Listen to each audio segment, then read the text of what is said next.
Hello and welcome back to the Pursuit Zone podcast. I am your host, Paul Schmid, and I interview explorers that dream big, break out of their comfort zones, and take on ambitious pursuits. This is episode 206 with Alissa from exploringwild.com. In this episode, we talk about her travels through Africa as a solo female. That takes us to about minute 35, where we next talk about her cycling adventure through Egypt and Sudan. At about minute 52, we get into talking about her experience doing a long-distance endurance cycling race across the United States. And at minute 70, we end the conversation talking about her website, exploringwild.com. Let's start the show, and let me introduce Alissa. Her travels have taken her all over the world. Her first big adventure was traveling solo through parts of East and West Africa using public transportation.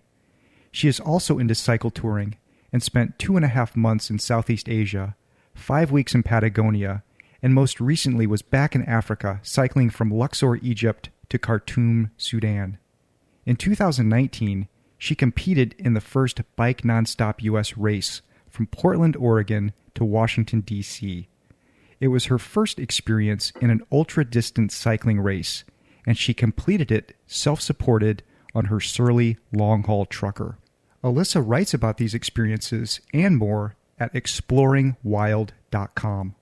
Alissa, welcome to the Pursuit Zone. Hi, Paul. Thanks for having me. Alissa, where did you grow up? I grew up in a sort of rural area of Central California, a couple hours south of San Francisco. And how did you start getting into doing outdoor adventures? It's kind of funny, actually, because when I first got into backpacking and bikepacking, my parents were kind of surprised because when they used to take me hiking as a kid, I would always complain about it. I played outside a lot. We lived in a rural area, and every now and then we'd go car camping or take little day hikes, but nothing big. And then the current phase for me really started in my mid-20s when my boyfriend at the time, now my husband, was getting into running ultra marathons.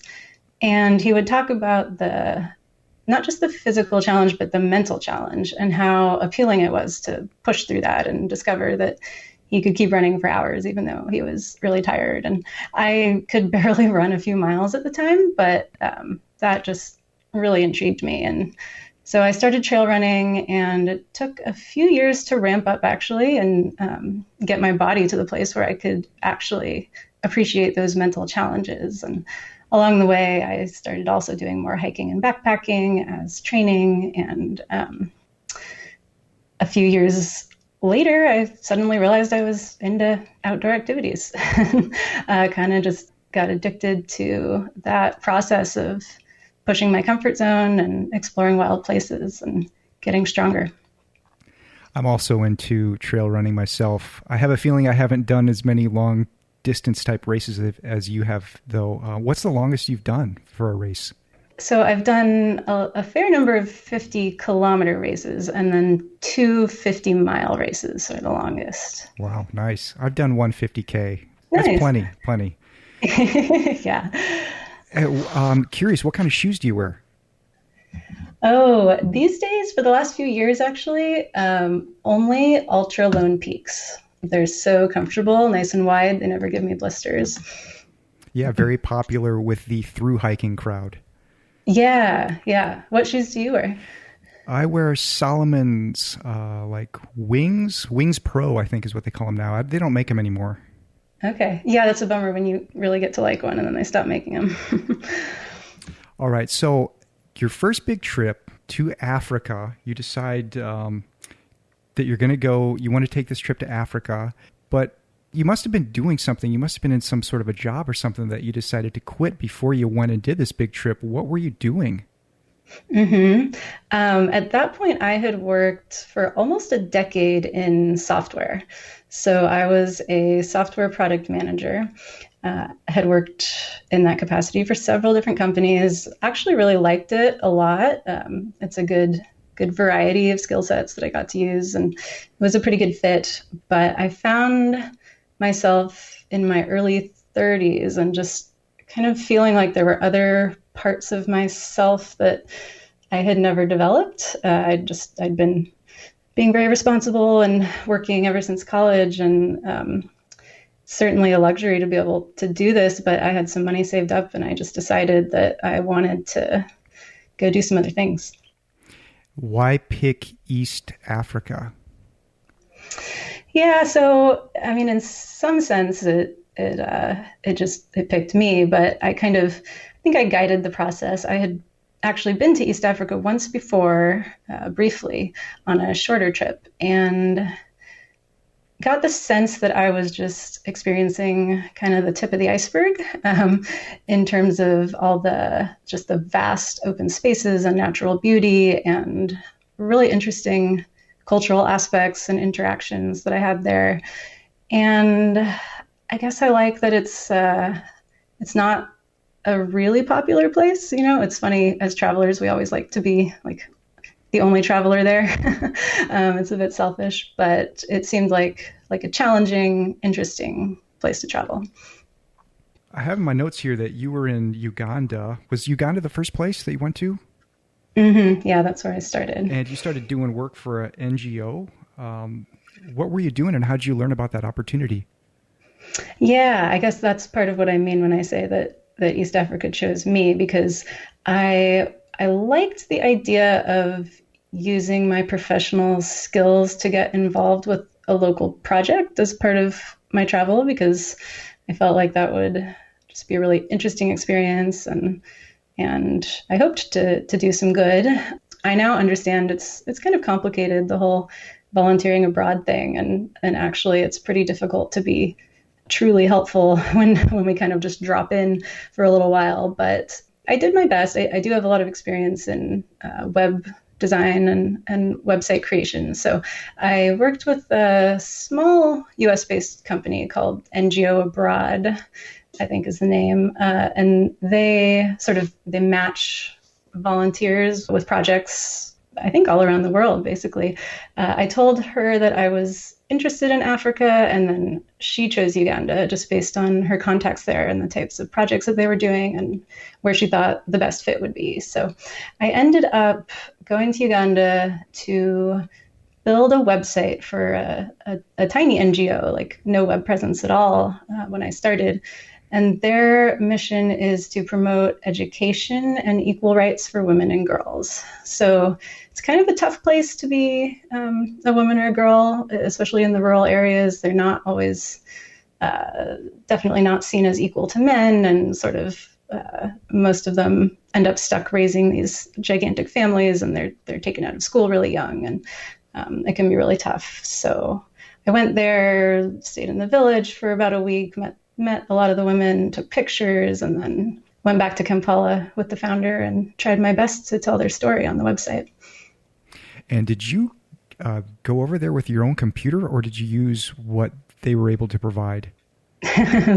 Yeah, I brought over basically a cheap little tablet with a keyboard. It was pretty small and pretty minimalist. And then working with like cellular data connection that was pretty spotty between all of those things. It actually took way longer than it needed to build the website. It would have been much faster to build it from home.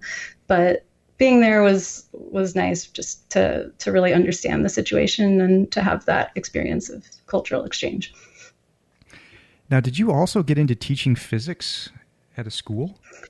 Yeah, that was the second project that kind of came after the first, when they found out that I have my college degree is in physics. And so there's this rural school in the north in an area that has been kind of decimated by violent conflict in the past and is still recovering. And one of the schools there is looking for international volunteers to come in and help teach. And I was kind of uncertain about it to begin with, because I'm not a trained teacher, but they were kind of adamant. And so I gave it a shot. But this is one of those cases where I don't think I really taught much physics while I was there.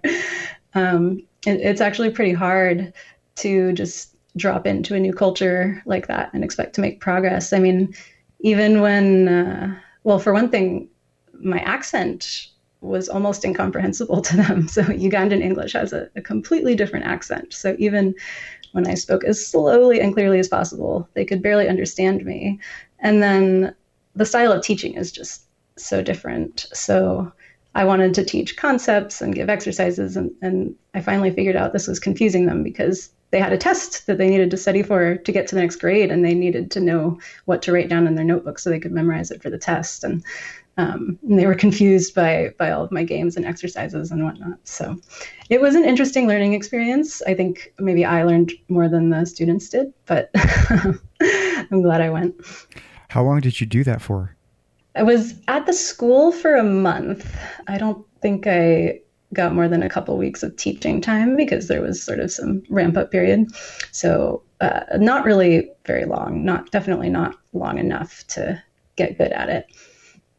When you were in Uganda, did you have a chance to go out and explore it all, or were you mostly just working on websites and stuck in the classroom? It was a lot of working. I didn't get to do too many of the typical tourist things. We did make it out to Murchison Falls National Park, which was pretty cool to see the wildlife and the Nile. But I feel like most of my experiences there actually, I mean, you can't get them as a tourist, right? Just hanging out with families and local people and having conversations over dinner and that kind of thing. That was the really special part. After Uganda, you go to Rwanda, I believe, and this is where you take some time out to hike the Congo Nile Trail, which seems to me, from reading part of your description of it on your website, this seems like would be a great place to start if you wanted to do something in Africa, but maybe you don't want to go on a safari, maybe you don't want to climb Kilimanjaro. You can go and do something like this. What was it like being in Rwanda and being on that trail? It's a great place to start, especially for people who are looking for something maybe a little less touristy, but still totally possible to navigate on your own. So the Congo Nile Trail is, it's about 5 days worth of walking all along the shore of Lake Kivu on the western edge of Rwanda. And it's not one trail, it's just a network of local roads and paths that the people who live in the villages there use as like daily transportation. So pretty much the whole time it's sort of rural, you're in like farmland, but there's people around. And then you pass through these little villages and you can buy snacks. And at night you sleep in either guest houses. It's just developed enough that there are a couple little guest houses along the way, or you can pitch a tent outside and they'll let you camp there and eat your meals there. So yeah, it's a great way to just get out there and interact with local people. A lot of people do go with a guide, but going without a guide I thought was fantastic because I got to have a lot more interactions with people I met along the way. And Rwanda is actually a really safe country. Maybe not everyone knows that, but crime is really low, and I felt totally comfortable walking through there on my own. How do you get to like the start of the trail? Bus, actually, the public transport network in Rwanda is pretty good. So I was able to take a bus directly from Kampala in Uganda to Gisenyi, which is the start of the trail. And then from the southern end was able to take a bus to Kigali, the capital of Rwanda. And so what were you carrying with you in your backpack? Did you worry about getting food, or you just thought, I'm not going to bother carrying food, I'll just get it when I get into the villages? Yeah, I knew that food would be available at least once a day, like at least a dinner where I spent the night. And then during the day, I would buy snacks. They have these little fried, like deep fried bread balls that are probably not very healthy, but they fill you up, and lots of bananas and things like that. So you're carrying a tent and you're carrying just some whatever clothes you need and... Yeah, just the basic set of stuff that I brought on the trip as a whole. So just, really basic couple changes of shirt and 1 or 2 pairs of pants. And I have a little 1-person tent that is like mosquito netting on the inside for when it's hot, and then has a rain fly for when the weather's not good, and a little inflatable sleeping pad, and yeah, just a really basic set of camping gear. So you're carrying everything with you that you brought over to Africa, or were you able to like set some of it aside somewhere in a safe place before you went on the hike? Yeah, I did set some stuff aside. So I worked with a guest house at the start of the trail who let me leave some of the stuff I had brought because I had, like a nice skirt that I had brought to Uganda for teaching and whatnot. So yeah, there were a few things that I left there, but I took the same backpack throughout this whole trip. I had just essentially a carry-on size backpack, although I think when it's stuffed all the way full, it's over the carry-on limits, but a carry-on size backpack with everything in it. And I just took a few things out to lighten the weight a bit for this. Where do you go after Rwanda? After Rwanda, I took a flight to Senegal, West Africa. And what was your time like in Senegal? It was kind of like a warm-up for West Africa. I actually had a friend who was working and living there at the time. And then my husband came out really quickly for just a week to meet me because I was gone for 5 months total. And so we had arranged this little 1 week vacation. So it was kind of like a vacation from my vacation. So we hung out in Dakar, the capital, and kind of just took it easy for a week. And then the end of my time in Senegal, I took public transportation to the far, like the southeastern corner, kind of, to a little village there, and then started the rest of my trip with a hike, actually. So hiked with a guide across the Senegal-Guinea border into Guinea. And in that case, I did have to carry all of my stuff because there was no way to go back and get the rest of it. So yeah, 3 days of hiking and I was in Guinea. So now I think you're in more of the French-speaking part. How did you find the language barrier? Right. Yeah, that was a big challenge for me. I had never studied French. I had a little bit of background in Spanish and Italian, so that type of language was somewhat familiar, but I found French pronunciation pretty difficult. I studied a little bit before the trip, and I practiced just privately while I was in Uganda because Uganda's English speaking, but I would study a little bit in the evenings. And then when I got to West Africa in Senegal and Guinea, it was kind of just total immersion. I mean, almost no one there speaks English. So there was a big language barrier. I ended up getting fairly fluent in like really, really bad basic French. So just present tense, food, water, shelter, directions, like that kind of stuff really, really sunk in by the end. But anything more complex was difficult. But one nice thing about trying to learn French in West Africa is that it's a second or third language for everyone there as well, because they usually speak like a local tribal language that is associated with their region. And then French would be the language that's taught in schools. So it tends to be more of a simplified version that's a little easier to pick up. You hike into Guinea, and then what are you doing in Guinea? A lot more hiking, actually. So Guinea is a fantastic place to hike. You can hike between villages and camp. I did work with a guide there just because of the language issue, because the local people didn't even mostly speak French. They would speak Pula or some other local language, and so he could sort of translate my horrible French into the local language. And we got around that way. And then I ended up in the capital city, Conakry, where I had arranged, just through someone that I encountered online and got to talking with, had arranged a week of drum lessons.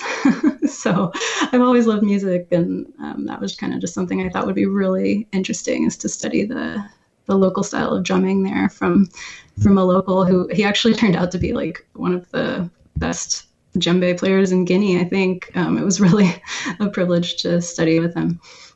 Where do you go after Guinea? From Guinea, I took a minibus to Sierra Leone. Yes, and this is where I read where you got mugged in Freetown.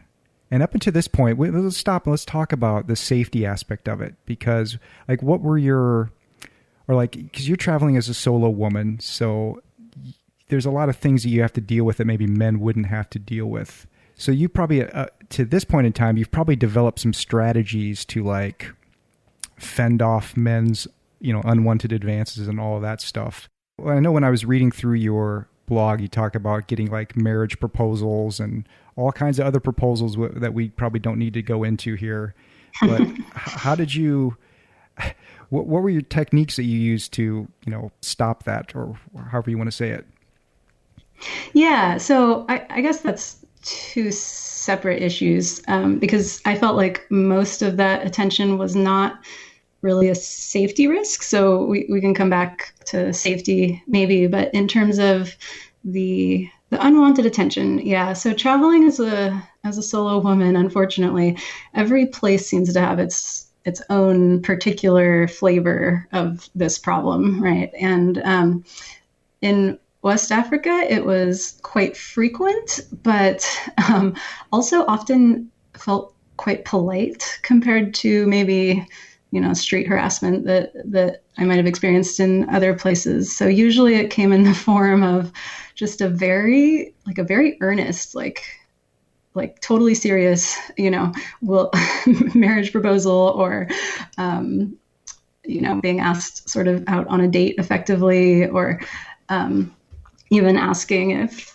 am I looking for someone to take back to America, maybe, because that would be a pretty good deal for someone who needed money and had a hard time moving up in his environment. So all of this happened maybe once every 1 or 2 days, but I found that it never felt like a safety risk, and it was pretty lighthearted. Like all it took was usually just a laugh and, oh no, I'm already married, right? That's the first thing. And then a lot of times they'll say, well, he's not here. And I would just say, no, not looking for husband, not looking. And we'd laugh it off, and then we would move on and talk about other things usually. And in terms of safety, what was your experience? Yeah. So you mentioned being mugged in Sierra Leone, which I am happy to talk about because I learned from that, but I almost don't like to mention that because it seems to confirm what people kind of want to believe about this region, which I think is a hugely misunderstood region that most of us just don't know very much about. I certainly didn't before I decided to travel there. So there's this expectation that it's a dangerous place, and therefore for solo women it must be, even more so. But actually that one bad experience in Sierra Leone was the only thing that happened in 5 months of wandering around alone in sub-Saharan Africa with like a big backpack full of stuff, sticking out like a sore thumb, and everyone assumes you're rich because you're a traveler, and like hundreds of people helped me. No one ever took advantage, except for this one guy in Freetown, and I was just in the wrong place at the wrong time. Yeah, that's true. I mean, people get mugged here where I live in the cities too. Yeah. So, well, what did you lose? What kind of electronics did you lose? It was late at night. It was just one of those things where the transportation from Guinea took all day, and I ended up in a bad part of town trying to go to a cheap hotel I'd picked out, which would have been fine during the day, but that time of night wasn't so great. And so while I was trying to find the hotel, he approached me and kind of wrestled my front backpack away from me. So my little front pack was carrying my phone, my camera, my Kindle, batteries, pretty much every piece of electronics that I had with me, I lost. Fortunately, I had money tucked away safely, so he didn't get most of that. And then the sort of semi-happy ending is that another local guy went, and I don't know if he confronted the thief or just found it later, but he ended up returning my bag, which had been picked through, and all the the stuff he could sell had been taken out, but in it still were things like my contact lenses, my malaria prophylactic pills, some notes from my family that I was carrying for sentimental reasons, like all this stuff that would have been completely irreplaceable. Oh, my credit cards, my debit card even. So he took as little as he needed, which was kind of nice. So what did you do in terms of your phone at this point? I had to replace it because that was pretty much my only means of navigating and organizing things. So actually the hotel I ended up staying with, they were super helpful. They sent someone with me the next day, basically all around town to like replace various things that I needed. And I ended up just buying a kind of a cheap local Android phone from the shop next to the hotel. So you mentioned malaria, and I think at one point, I don't know if it was on this trip or where it was in the timeline, but you got malaria or in a mild form or something. What was your, and I think you were even taking the prophylactics. So what was your experience with the malaria? Yeah, I was taking prophylactics. I was just unlucky. They're not 100% effective. So actually, that happened in Sierra Leone too. Lots of things happened in Sierra Leone. I was hiking Mount Bintumani, which is the tallest mountain in the region, and had literally just come down from the summit when I realized that something was wrong. I was very nauseous. I couldn't eat and just felt really, really bad. And had to drag myself back down the mountain and got back to the village where the rest of my things were. And fortunately, this was really lucky. I had bought a test kit and emergency treatment because malaria can potentially be deadly within like a day. And I knew that I would be going to some remote places where I couldn't necessarily get healthcare within a day. So I had the test kit, tested positive, started taking the treatment. It's a 3-day course of treatment. So the first day you don't really feel much better, but I was able to get a ride back to a town about a day away and recover there, take the rest of the pills, and then carry on my way. Did I hear you say malaria can be deadly within 1 day? Potentially. So not to freak everyone out, but there's a strain of malaria that it's not everywhere, but it is common in West Africa. And if you're really unlucky and you don't treat it and things go very wrong, it has been known to kill within a day. That's unlikely, but it was on my mind when I bought the emergency treatment for sure. It's good to know. That's more harsh than rabies. Yeah, in some ways, yeah. But that particular strain isn't everywhere. Like I'm not sure that it's in Asia at all. I don't know. I'm not qualified to give medical advice on malaria, but for West Africa in particular, I know that it was a concern. So I think after Sierra Leone, then you're into Liberia, where you note that it's nearly untouched by tourism. What was your experience like being in a place untouched by tourism? It was really interesting because I was there for about 2 weeks. And if you ask me what I did there in terms of like what a traveler might do, it was like almost nothing. I mean, I had a day on a beach in Robertsport, just resting up after Sierra Leone. And then I hiked up Mount Nimba, which is the tallest mountain in that area. But other than that, pretty much the entire time was spent just moving from place to place in like very kind of rough and rugged public transportation and getting to know people. So it started feeling kind of like I had my own little network because I would get in they call them bush taxis or shared taxis, these basically like 5 or 7 seater cars that are just completely falling apart. And there's like twice as many people as seats and, chickens and all of that stuff. And then a lot of the roads aren't paved. So just getting anywhere is kind of like an all day process and you're crammed in with all these people. So you start talking and next thing you know, somebody who lives in the town you're going to knows someone in the next town, or they know a Peace Corps volunteer. So there's a lot of Peace Corps people in Liberia. And once I got connected to that network, there was kind of always someone in the next town to meet up with, or locals, because Liberia is an English speaking country officially. So finally I was in a place where I could have good conversations with people. So by the time I left Liberia, it was strange. It was like, I felt like I did almost nothing, but I had such a memorable time. What do you do when you want to catch one of these bush taxis? Is there like a place in town that you go to I don't know, stand in line? Yeah, it's actually a pretty effective system given the constraints of the area. So each town has just one, like usually just a parking lot somewhere, dirt lot. Or if it's a big town, there might be more than one on different sides of town. And you go there and you just say where you want to go, and everyone will point you to the car, and then you buy a ticket usually, and then the car leaves when it fills up. So depending on when you get there and however many other people want to go to your destination, maybe it leaves right away, or more frequently it leaves in like 3 or 4 hours, and you just kind of sit down and wait. Could you just buy all the tickets and then go? In theory, yes, you could, but that would cost more money, of course. And I was making an effort to travel on a budget, and I had time, so I would always just buy one ticket. Like, what's the cost of a ticket? Oh, that's a good question. It depends a lot on how far you're going. A short ride could maybe be less than $1, but for the long rides, it could be, I don't know, $7 or $8 or something like that. And what were you looking at for?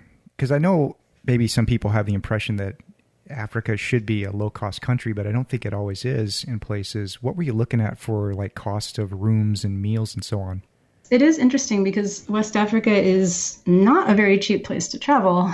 The small number of travelers who do go there typically, well, some of them are like local NGO workers who are on a stipend, and so they'll pay more, and that tends to drive up the prices, So like if you can find a tourist hotel in some of the bigger towns, it could be $70, $80, $100 or even more in the cities.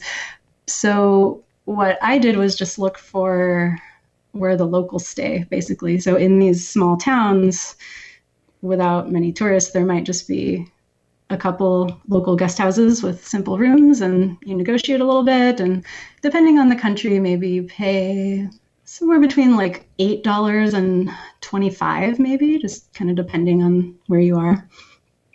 And these are just rooms with a fan, no AC? Yeah, well, they would sometimes have AC for a higher price, of course. But yeah, the budget rooms would be just a fan and a mosquito net. Just the basics. What kind of temperatures were you seeing when you were there? Oh, it was hot. I don't remember exactly, maybe 80s or 90s, but the biggest problem is that it's really humid. So between the heat and the humidity, it can feel pretty hot. Did you ever get sick from the food? I think only once. And it's hard to know, of course, whether it was food. It would have either been food or water, but I think it was food. And I think it was a plate of lukewarm beans in Liberia.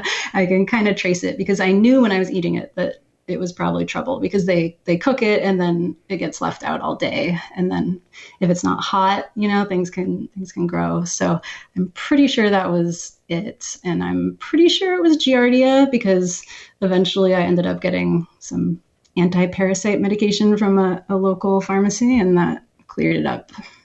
So when you look back at your time in Africa, what to you was like the most challenging part of it?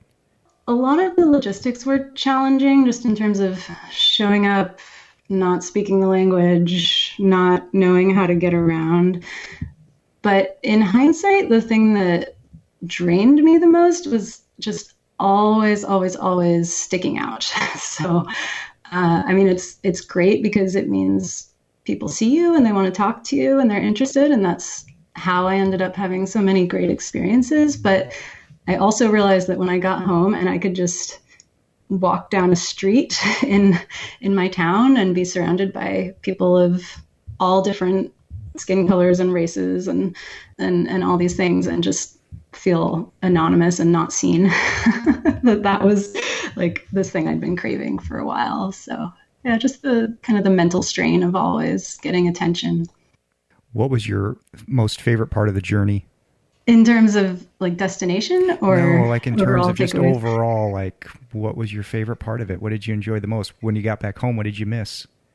Well, when I got back home, I enjoyed a lot of things that I had been missing. So I can't say I missed the sort of daily hardship, but I think just that spontaneous sense of interaction, like the flip side of always being noticed, right? Is being able to just have an in-depth interaction with a stranger, like any day of the week or all the days of the week, which is a very different world from the one that we live in here. So, or at least the one that I'm usually able to find. So that was pretty cool. And then I think overall, just the sense of satisfaction from having gone to this place that almost everyone said I shouldn't go to, that it was too dangerous, that it was not a nice place, that people might not treat me well. And then just bringing back all these great stories of great things that happened and great people, and how it may be a region that's struggling a little bit, but that it is still in some ways a very nice place worthy of our attention. Well, let's talk about some cycling.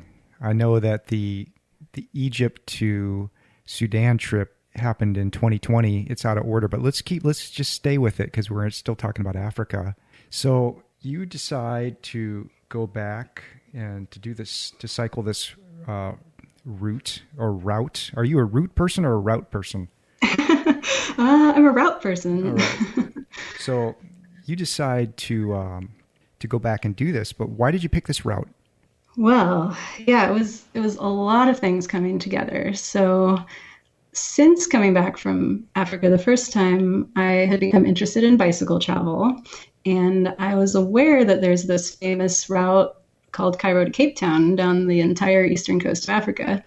So I knew that people cycle there, and I just decided it would be cool to finally go back and ride my bike in Africa and combine these two things that were near and dear to me. So I picked this northern section. I only had a couple months to be away, so I was looking for a shorter section, and I just picked the part that was the most different because I'd spent some time in sub-Saharan Africa before, East Africa, never been to Southern Africa, but I think it has some things in common with the areas north of it. So I was just looking for something different, and I had heard from pretty much every cyclist who's been through, I'd heard that Sudan is one of the best countries they've ever cycled in. So that was definitely part of the draw as well. How much time did it take you to plan it all out? Not very long. I think I ended up pulling the trigger with like less than a month to go, which only worked because I've done this before. So like the cycling part was familiar. I had my gear list pretty much already down and already had the vaccinations, all these other things. And I'd been reading trip journals from other cyclists over the years, just out of interest. So it only took a couple of weeks to hash out the details.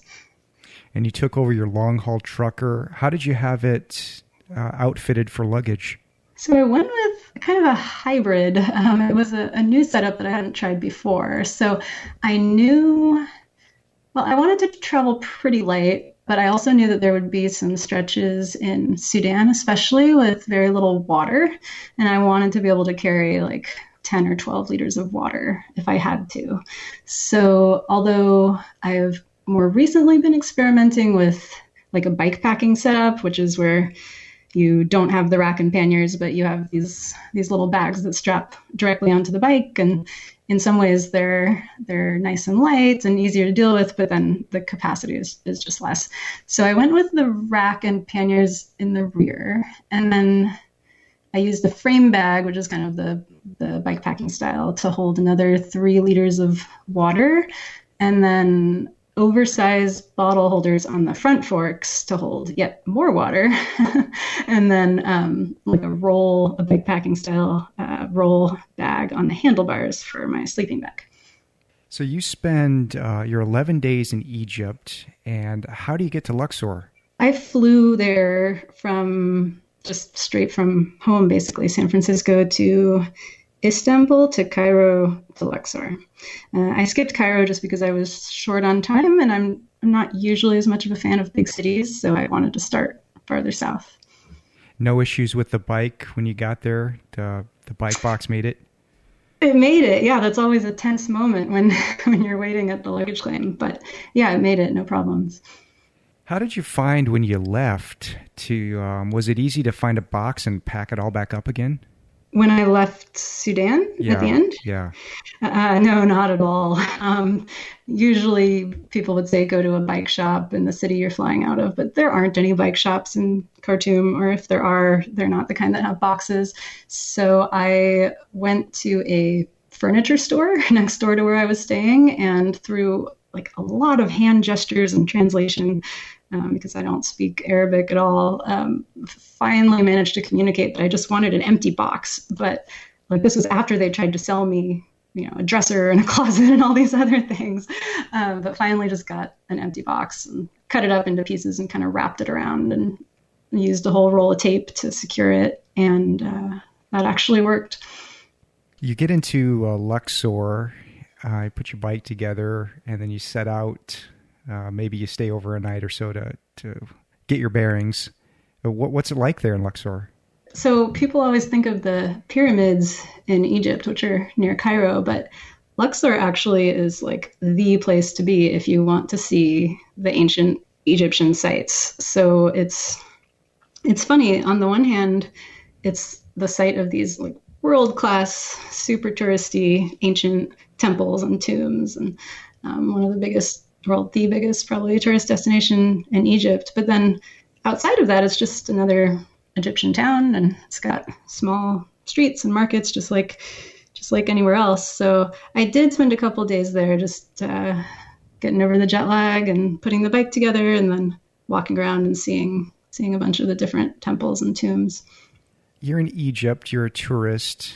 From what I hear, you have to deal with police escorts. Do the police find you, or how does it work? Yeah, so these escorts are notorious, and the cyclists always talk about how annoying they are and how they're supposedly for our safety, but people don't seem to think they're necessary. And so I sort of expected to have them for most of the trip. I wasn't quite sure how it would work either. And when I cycled out of Luxor for the first several hours, actually, I didn't have any. And I thought, oh, wow, I've escaped the police escorts. Lucky me. But then you realize pretty quickly all the highways in Egypt have police checkpoints. So it's kind of like here trying to, drive out of your city on the outskirts on like the only route. There would be a police checkpoint, and every vehicle that goes through gets stopped. So it's not too hard for them. They just pick me up there, and they kind of they wave you over, and sometimes they speak a few words of English, and you have this conversation, and I sort of knew what to expect. So I tried to be friendly about it. I'd heard that, if you act annoyed, then sometimes they are annoyed too. And so I just kind of played the dumb, happy tourist and was happy to chat with them. And as a result, I think they were pretty friendly. And how long do they stick with you? Depends on the team. So each team is responsible for their little section of road, and some of them would basically trail me like just a few meters behind the whole way, which is kind of funny. I mean, it's annoying, but at first I just thought it was ridiculous to be cycling just little old me with like 4 policemen in a car behind me all day long. But then others, it's a little nicer when they kind of leapfrog. So they'll go ahead and wait somewhere in the shade, and then you pass, and then they catch up again. And then other times they would sometimes just disappear. I don't know if they thought that another team was taking over or what, but it was kind of a new situation every few hours. And they don't see you directly to your hotel, or they just, like you just said, they might just disappear, and then you're like, oh, okay, I guess I won't see them the rest of the day, and you just ride into a hotel somewhere? Yeah, again, some of both. So like sometimes I think in the more crowded cities, like when I rode into Aswan, they disappeared at this sort of the edge of the city where the traffic started getting heavier, because I think it might have just been too disruptive to drive at my pace down Main Street there. But I think it was Edfu, which is kind of a small town, definitely less touristy, and the little streets were kind of chaotic, and it was a bit of a maze. And they asked me where I wanted to stay, and I said, can you help me find a cheap hotel? And they led me right to it. They actually went ahead and directed me down all these confusing streets to a great hotel that was really cheap. So sometimes they were pretty helpful. What were you eating for food? What's the food like in Egypt? Falafel all day, every day. pretty much. Yeah, they have these great falafel sandwiches with like little bits of vegetables in there and some sauce. So, and they're easy to find on the street corners. What is that exactly? Is that like the doner kebabs that you can find over in like Germany and that sort of thing? I'm not sure. I think it's like ground up chickpea or something like that, and these rolled into these little balls and deep fried, so it's kind of crispy on the outside. Oh no, that's totally different. I've never had it. I've heard of falafel, but never had it. Yeah, it's pretty good. And you can order like 3 or 4 of the sandwiches when you're hungry because you've been cycling all day and take them to go. So you cycle to the next big place you come to is Aswan, as you mentioned, and what was it like there? That was an interesting city. It felt very, very modern in some ways. Like there were lots of women out on the streets, which is kind of unusual in the smaller villages. And it's kind of a bustling place. Like it's the farthest south of any substantial city in Egypt, and it's a port for ferries that go across Lake Nasser into Sudan. And it's also a very popular tourist spot. It's a stop on all the Nile cruises that come through. So there's like this one section right along the Nile that's super touristy. But then if you go like just 2 or 3 blocks anywhere else, then it's just an Egyptian town. So yeah, it was neat. I spent a couple days there just making sure my Sudan visa was ready and just kind of resting up and getting ready for Sudan. Yeah, you head towards the border and there's a town there, Abu Simbel. Yeah, you take a rest day there. And what was that place like? That's a nice town. It's kind of funny because most people who come there are, again, on these cruises or these ferries, and they get dropped off and they go see the temple there and then they leave, and not as many people actually stay overnight. So it was kind of cool to just get to be there on my own schedule. And the big attraction there is the Temple of Abu Simbel, which is this massive, there's a tomb and then these massive stone figures carved right into the hillside, like right on the shore of the Nile. And I was there, I actually had no idea, I didn't plan this at all, but once or twice a year rather, the sun shines at such an angle that it shines directly into the tomb and lights the faces of the figures inside. And a bunch of tourists come on organized tours for that particular day, and it's like super busy. But then for 2 days afterwards, it's almost empty, but there's still the effect. So I was there the second day afterwards, completely by accident. So I got to go to the tomb at sunrise and see this special event with like almost no one else around, which was pretty neat. After that, you cycle into Sudan. If you look at the map, there doesn't seem to be a whole lot between the border with Egypt and Khartoum. What was your experience cycling in Sudan? That was kind of the main event for me. Sudan was the country that I really wanted to cycle in, so I was pretty excited.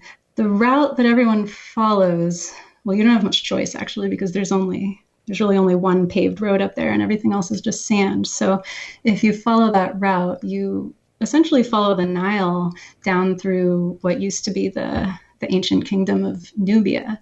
And so there are still these kind of small, peaceful Sudanese villages by the Nile. And then there's some archaeological sites along the way. Sudan actually likes to claim, well, it's true, that they have more pyramids than Egypt does, actually. They're just smaller and like a little less well maintained, but they have some nice sites there as well. So it was a lot of just, in the beginning, pretty quiet roads, riding through the desert on the edge of the Nile and camping. And yeah, it's really nice. Where are you staying every night? Are you able to go into a village and find a guest house? Like half the nights, I would say, I would stop in a small village and find a guest house.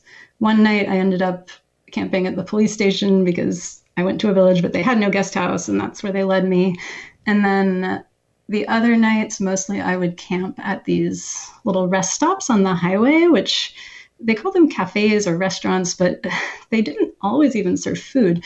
Sometimes I would stop looking for dinner and couldn't really find any. Like someone would eventually share their meal with me, which was really nice, but I couldn't find a meal to buy. They let travelers camp for free. I think maybe truck drivers sometimes spend the night there on these little rope beds that they just put outside. But I would pitch my tent in like their little thatched sheltered area out of the wind. And they were really nice. They would usually want to chat a little bit and a couple words of English and Arabic. It was a good place to spend the night. And then a couple times in the middle of the desert, so after the route left the Nile and was just crossing empty desert, I would just pull off the highway at sunset and camp like behind a rock or a sand dune or something when there was no one around. And that was also pretty special. No escorts in Sudan? No escorts. You're free from the moment you cross the border. Well, of this cycling from Egypt into Sudan, what was your favorite part of it? You mentioned that Sudan was kind of the highlight for you. What's some of your best, if you had to pick out a memory or two from that, what are some of those? There's a lot. It's funny. It kind of comes together in hindsight. I mean, Sudan is known for being a really friendly country in the sense that hospitality is like a really highly valued thing in their culture. And then they haven't had quite enough tourists yet to get totally sick of us. So there's quite a lot of welcoming energy and curiosity. And so I remember after like a couple days of cycling in the northern desert area, finally coming into a village, and the local traffic started to pick up a little bit on the road. And the first thing that happened was a boy driving a donkey cart just stopped in the middle of the road, got down from his donkey cart and came over to me. And I was almost a little bit worried, like, what's going on? But he put his hand out, shook my hand, said, "Welcome," which might have been the only English word that he knew, turned around, got back on the donkey cart and went off. And then like 10 minutes later, a car came along and did the same thing. Everyone got out and they wanted to take selfies and say hello, and lots of drivers, honking. And so there's no reason that a country should have to welcome visitors, right? Like, it's not our right, but when you're a traveler, it certainly feels nice to feel like people want you to be there and they're happy to see you. So I really appreciated that. And it was also just a really interesting time to be in Sudan because they had a revolution of sorts last year.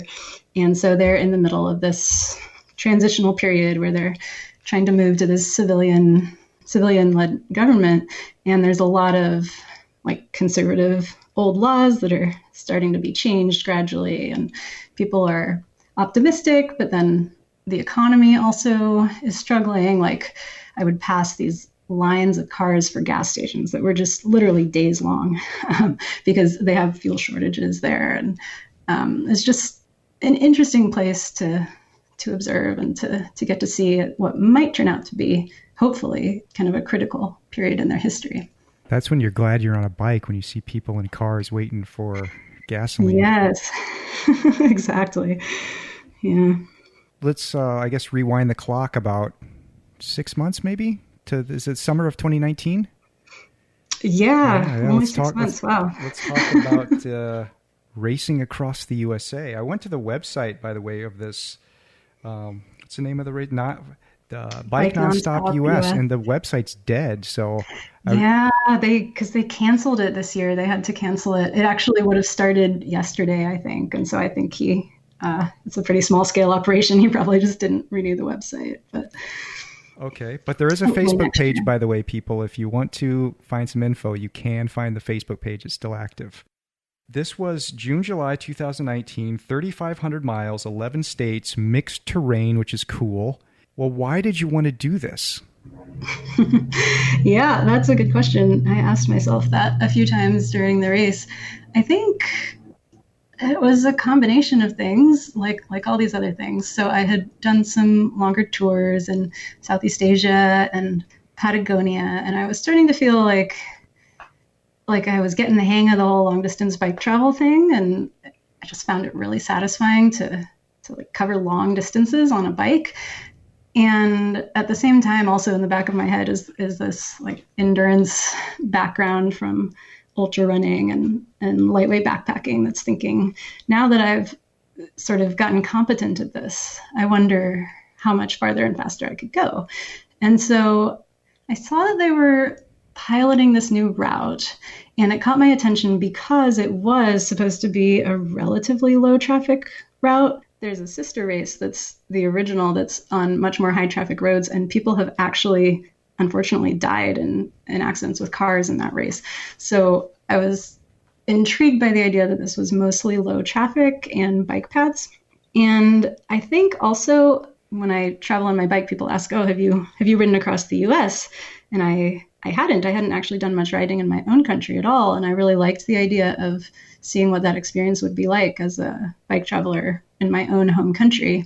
And at the same time, the idea of taking like 4 months away from the rest of my life seemed like kind of a lot. So this possibility of riding the entire route with the incentive to do it in a shorter period of time seems like the perfect combination. Did you do a lot of preparation before you started? Not really. I toured in Patagonia for 5 weeks and then came back and didn't. I had this idea that the type of training you need for this kind of event is endurance, and that takes a long time to build, and it also takes a long time to lose. And so I tried to just stay in shape, but I didn't do a lot of long training rides. I did do a lot of research, and that was definitely key. So if you imagine 3,500 miles of route, it's mapped out. So I have the GPX file and Google Maps. And the idea is to basically research like every day of the ride. So some racers actually plan out in detail, like a very specific plan and stick to it. I had no idea if I could even finish the darn thing. I'd never even ridden 100 miles in a day once, let alone every single day for however long. So I started out in the West planning pretty carefully because in some of these places, there's only like one place per day to resupply, and it might be a small town with a store that closes at 5 p.m. And like you kind of need to know these things if you want to get through there as efficiently as possible. So I spent quite a bit of time doing route research. Is there a time limit on the race? Not officially. And in fact, one person did end up, she took a break, or she sort of almost dropped like partway through, but then did whatever she needed to do and then came back and rode the rest of it and finished like a few months later and is still listed as a finisher. So it's pretty flexible, which is awesome because they're trying to accommodate people of all sorts of different experience levels and gear and all of that. But there is sort of like an unwritten thing for races of this length. There's a few others that like 30 days is kind of like the unofficial cutoff time, or at the very least, you want to be riding fast enough that you're actually trying to race, right? Otherwise, maybe you shouldn't have signed up for the event. Maybe you should have just gone and toured it, you know? And how many days did you take? 30 days, something like 30 days, 3 hours and 18 minutes or something. I actually missed my goal by, my goal being to finish under 30 days. I missed it by literally a few hours. But by that point, so much other stuff had happened. I was just happy to get there safely. I didn't want to ride into DC in the middle of the night, so I waited for the morning, and I was still totally thrilled. So you're not still mad about the 3 hours? No. You might think I would be, but it was so hard. So much happened. It really doesn't matter at all to me. In order to do it in 30 days, that means you got to be doing like over 100 miles a day. And on flat ground with the wind at your back, that's pretty easy. But what did you find your experience as? Like, what were you doing every day? And what kind of, what were the big challenges for you? So I think the average ended up being 115 miles a day, which, it's all relative, right? So the winner finished in, I think, like 16 days or 14 or something like that. So, I mean, they're riding twice as fast as I was, barely sleeping. For me, just because I'm kind of slow. I mean, I don't come from a road riding background. I have a big, heavy steel touring bike. My gear was kind of heavy. I had pedaled all the daylight, and sometimes a few hours before sunrise, a few hours after sunset. But what you don't think about is that actually it's a self-supported race. And so finding all that food actually takes time, and finding a safe place to sleep each night takes time, and fixing your bike issues that inevitably come up take time. And so all of this plus weather. Sometimes you don't want to ride over a high mountain pass in the middle of a lightning storm, so you wait it out. At least I did. I think the winter probably didn't. One of many differences. So, I mean, logistics are a big challenge.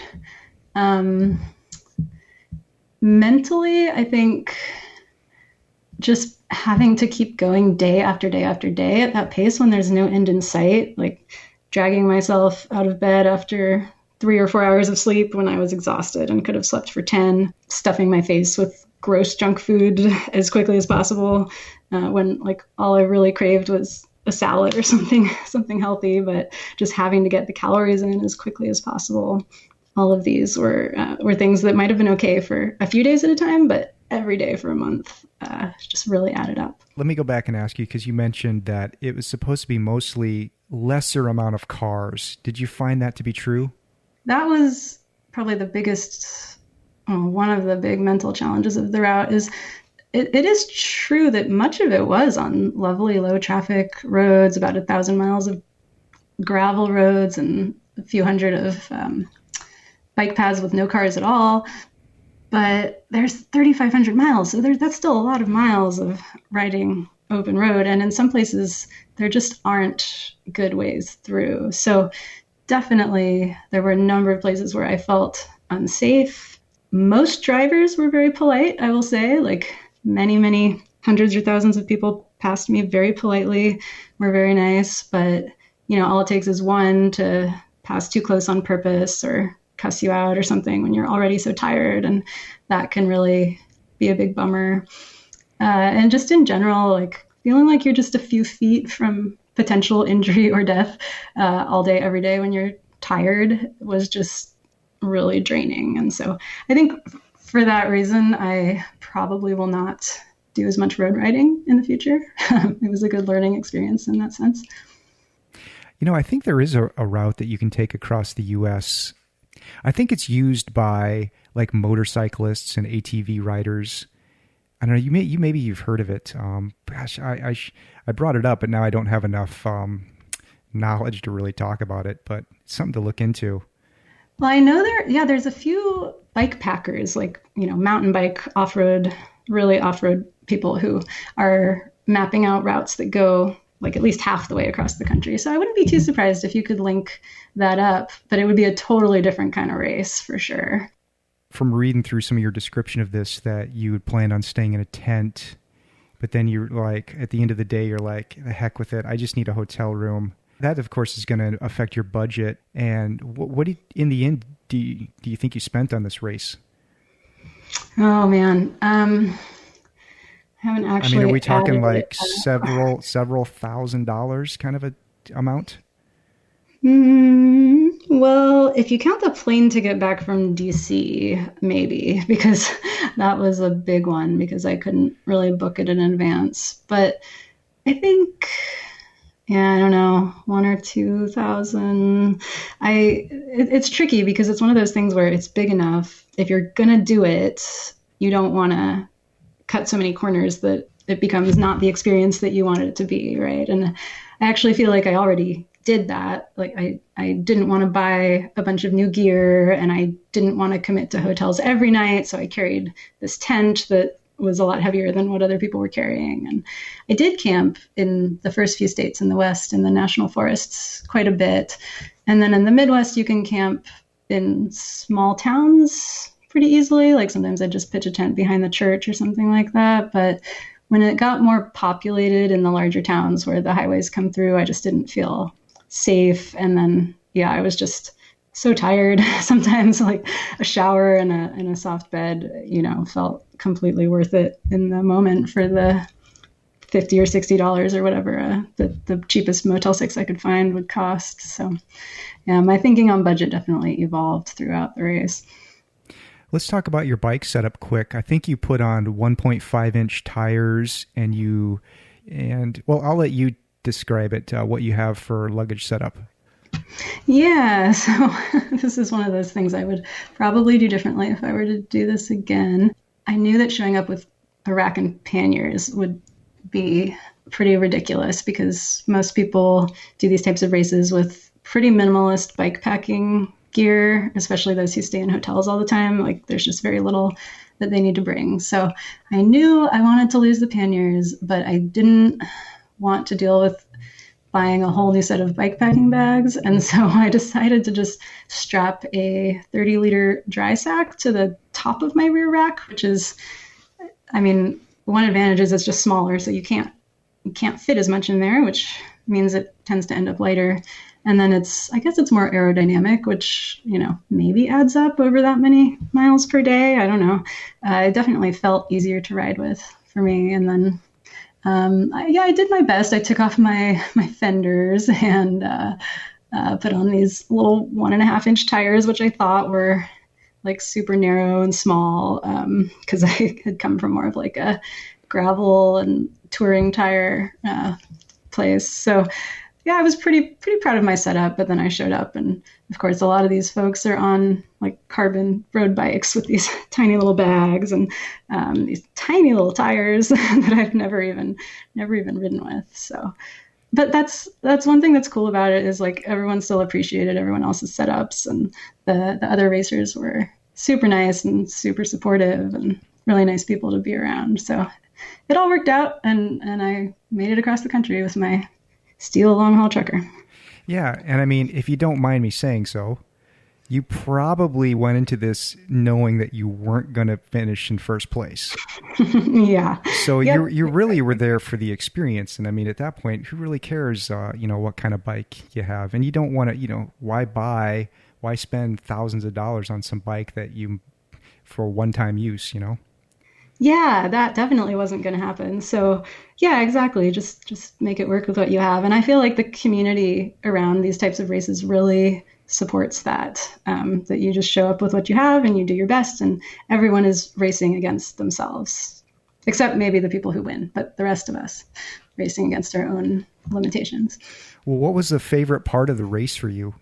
Well, yeah, it all blurs together a little bit, but I have some early memories of the wide open spaces of like Eastern Oregon and Idaho and those types of places where just the sheer absurdity of what I was trying to do would sink in, and just feeling like I was pointing my bike to the other side of the country and riding there as fast as I could just seemed so ridiculous. It was kind of exhilarating. And then as I moved into more populated areas, I ended up with a lot of the same stories that I tend to bring back from international trips, which is the people. So even though I was trying to move quickly, like there are some times where you just got to stop, and like people want to talk to you. They want to give you food. I had a case where one of my pedals was broken, and I was in this small town with no bike shops, and I was at McDonald's just trying to get some food in me so I could think clearly about what to do. And a McDonald's employee overhears me telling some other people about my problem, and comes up and says, "Bike pedal? Did I hear you say you need a bike pedal? Because my brother fixes bikes and he has a bunch of bike pedals, and let me call him." And so next thing you know, the guy's brother shows up with a box of bike pedals and puts one on my bike, and they get me going again for a few days until I can get to a bike shop. So little things like that, people just popped up out of nowhere.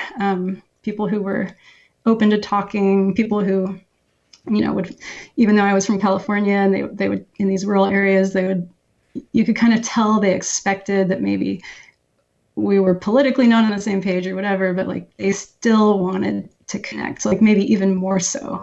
The thought of connecting with someone like that was exciting to them. So I brought back a lot of stories like that really helped me see my own country in a different way. Well, do you think if you could find a route that is completely dirt or mostly guaranteed to be car free, I guess, would you do another kind of endurance race like this? Yeah, well, I've transitioned into bike packing more off-road since this race. And I found so in September of last year, I rode the Idaho Smoke and Fire bikepacking race, which is mostly like gravel forest roads and some dirt trails, and really liked it. It's a whole other set of challenges. I think I will focus on shorter races like that. That was only 400 miles because, I mean, a month, first of all, it's just like logistically difficult. It's a lot of time away from the rest of my life. And also it just felt pretty unhealthy to push that hard for that long on so little sleep. So I'd like to see if I can focus in on shorter off-road routes and then see if I can just fine-tune the racing strategy and commit to pushing a little bit more, because when you're tired, it gets really easy to say, I think I want to make sure I enjoy this. I think maybe I want to pretend I'm touring. Maybe I don't want to ride through the night. I want to see this beautiful scenery in the daylight or whatever. But there's great experiences to be had from racing too, and riding through these remote places at night or alone or whatever it is still really appealing. Well, before we wrap this up, I want to talk a few minutes about your website, Exploring Wild. When did you start the website? It started off pretty small. I think it was after I got back from West Africa. And it was kind of reluctant because a lot of people would ask me, oh, are you blogging about your trips? And I would always say no, because I guess number one, I'm horrible with like social media in my personal life. I don't really use it. And then I just didn't want to have to think about how to present things while I was busy trying to experience them. But after coming back from that trip, I realized I actually did have I knew some information that wasn't already on the internet, which seems like kind of impossible these days, but there were some unusual places I'd been and some stuff that I thought might be helpful to share with other people who are interested in having similar experiences. And I also just realized that the only reason I worked up my courage to do these things is by reading stories from other people who've done it, especially women who went alone and everything was fine, and that I really benefited from that. So I decided I wanted to pay it forward. Is it a hobby for you, or are you trying to make it a business? Some of both. It definitely started as a hobby, and I never really expected that it could become a sustainable business. It's grown a little bit more than I expected since then. So sometimes I think like, oh, maybe that would be pretty nice if I could support myself doing what I love and writing about it. I'd be like the luckiest person ever. But right now, if you were to calculate my hourly wage, it's it's depressing. It's probably pennies. So I make enough to support running the site, which is great, and then like maybe a little bit extra kicks in to help offset the travel costs, which is nice. Well, what do you find to be the biggest challenges of running the website?